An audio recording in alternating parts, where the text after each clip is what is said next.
Koppel, host of the Time for Coffee podcast, where you get firsthand career advice into the jobs and industries that interest you the most. And before we start today's show, I have a quick favor to ask you. If you haven't already, I'd be incredibly grateful if you give us a rating and a review on iTunes. And if you're like me, you need to do it now because you'll forget later and because it's the best way to help others who may be in search of career advice to find this free resource. So press pause if you haven't done it and do it right now. I'll wait. Thanks so much and enjoy today's show. Hey there, Java Junkies. Welcome to another K-Cup mini episode of Time for Coffee. By the way, K-Cups come in 3 sizes, single, double, and triple shots, or roughly 1 minute, 5 minutes, or 10 minutes in length. So if you don't have time to throw back an entire caffeinated career conversation, these K-Cup mini episodes of T4C can give you a quick caffeinated fix, whether you're on the go or you only have a few minutes to binge. So grab your mug and take a chug, because it's time for a caffeinated career triple shot K-Cup with my guest, Joel Forman. Well, I want you to know I have been so excited about having the opportunity to interview you, Joel, because this is a huge blind spot for most of us, and I mean most of us, but also for college students and for young professionals, how to manage their money, how to develop financial literacy, and what that looks like. And before we dig into that, I thought maybe you could share your backstory behind the why you created Forman's Financial Facts, a blueprint for the 8 key points to becoming successful in handling your own finances. Why did you do this? Well, for years and years and years, I've been helping family members, friends, our kids, their friends, just, managing their money, giving them pointers, teaching basic financial tips. Well, consulting is one of those things that when the economy is good and business is booming, you're very, very busy. So I've been busy for a long time. I've had a few ups and downs with the financial meltdown, 2008, 2009. Well, last year, as we all know, the pandemic, which was unprecedented.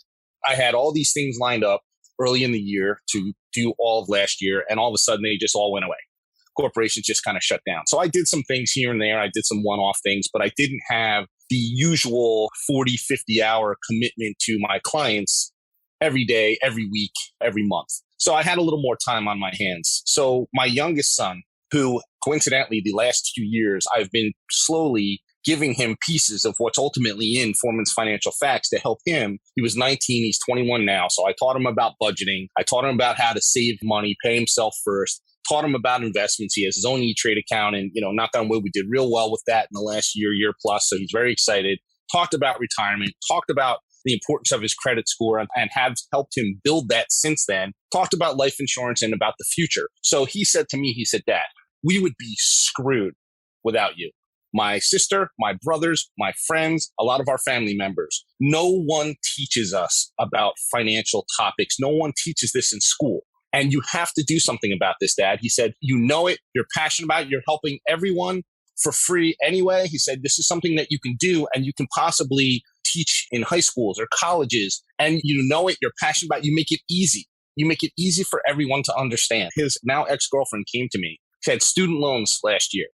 3 different loans, 3 different interest rates, 3 different payments, all different times from the same bank. She was freaked out and her dad was unable to help her because he just is not good in finance. He's good at what he does. And that's fine. So she says, can you help me? She came over. She was like shaking. She was scared. Within 10 minutes, I looked at everything she had and I said, listen, this is what you're going to do. I said, first of all, calm down. This is not that big a deal. The interest rates are way down. So the first thing you're going to do is you're going to call this bank. You're going to say, hey, I want 1 payment. I want the interest rates cut in at least in half. And if you don't do that, my boyfriend's dad is going to help me go to another bank and I'm taking my loans elsewhere. So she immediately calmed down. She was very relaxed, more like she normally is, bubbly, happy, whatever. The next day, she made the call and 1 loan, half the interest, and the bank didn't want to lose her business, and they've been really good to her ever since. So what I started to do is like, okay, let me research this a little bit. I have a feeling that this is a problem based on everyone that I know and all the people that I'm helping, and I'm hearing the buzz for this. So I started to look into it. There's all kinds of financial literacy things out there. So I said, you know what? I can create something myself from scratch, just out of my head, but I want to make it easy to follow, easy to digest, and then easy to implement the habits and the things I'm telling you to do. I have the time, I have the capacity. I wrote this, and then I got it trademarked and copyrighted, and then I launched it at the end of December. And I was super, super excited about it. And I picked 8 topics that I really feel like if you understand these and you go through my program, you are going to come out and you're going to say, holy cow. I always thought managing my money was so hard, so sophisticated, so complicated. And this is really very simple.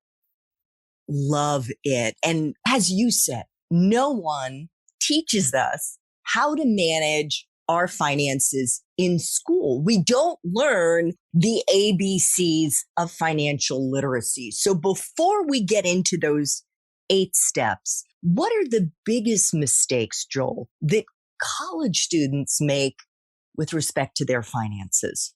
Well, one of the biggest things that I hear and see is that if you ask them how much money they have or how much money they spend in a given month, they won't be able to tell you. They may have an idea, okay, I spend about this much. And then the next question I would ask, well, how much do you make versus how much you spend? Do you have a positive cash flow? Do you have a negative cash flow? And most of the time they don't know. And that's okay because nobody taught them. But it is a problem if you're standing on your own 2 feet. If you're still living at home and mom and dad are nice enough to still be paying a lot of the bills, you can get away with that.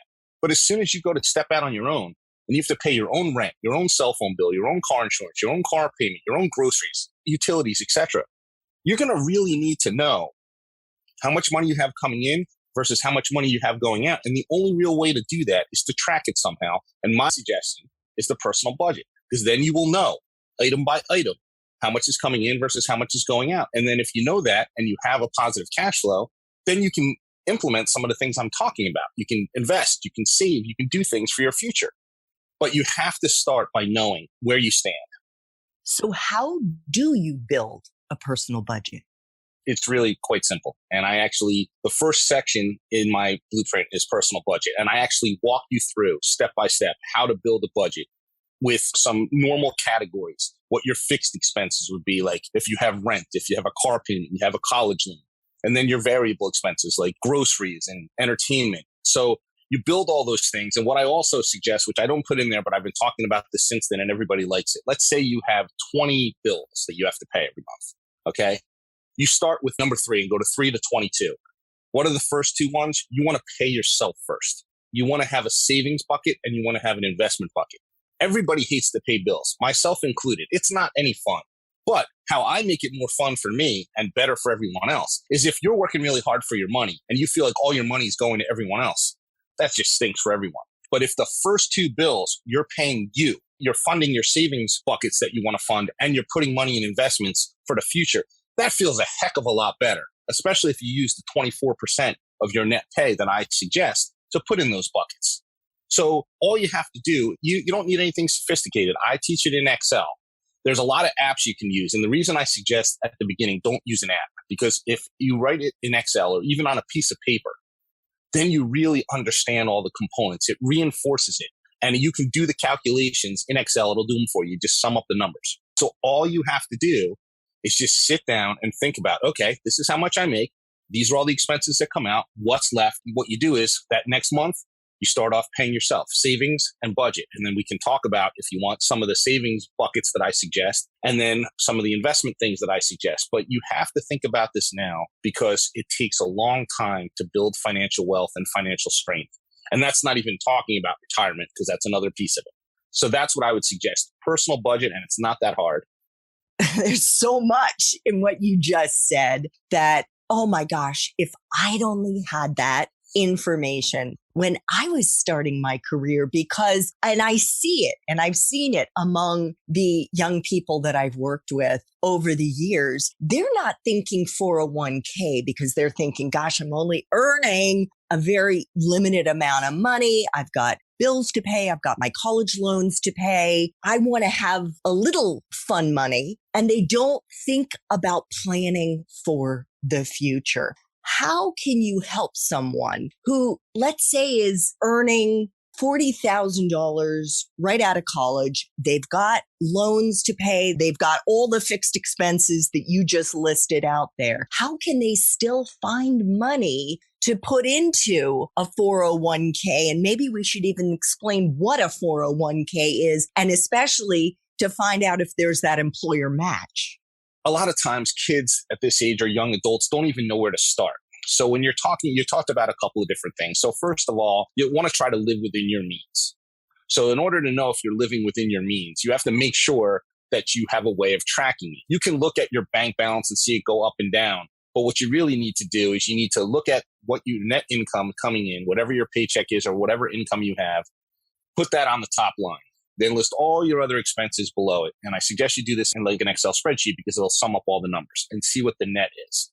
What you can do is your fixed expenses, there's not really too much that you can do there unless you renegotiate like a loan, like a student loan or something, and push it out further, which you can do. And that might make sense if you can't manage your money and meet all your expenses and pay yourself first with savings and investments and doing the 401k with what you're currently making. You might have to do that. But my suggestion is before you do that, look at all those variable expenses. And I'll give you 3 numbers, okay? 55% should go towards all your bills. 21% of your net income should go for things that you want to do, like entertainment, and then 24% for savings. Now, the 2 most important numbers there are the 24% saving and investment piece and the 55%. The 21, that's your fudge factor, is what I'd like to call it. Because if you need to draw money, okay, you never want to take it away from yourself if you can absolutely help it. So you would take it from the once and put that, if the 55% doesn't cover your fixed expenses, what you need to live, take it from there. Don't take it from the 24%. Because the time value of money and time just in general when it comes to building wealth is absolutely on your side. And as far as the 401k, so let's get into that for a second. A lot of employers offer a 401k. And basically what'll happen with that is that's tax deferred money. It's off the top. So it's from your gross pay. They will match a certain percent. So let's just say it's 3% that they're matching. You want to put in at least 3%. So then you're actually getting 6%. This is free money that they're giving you.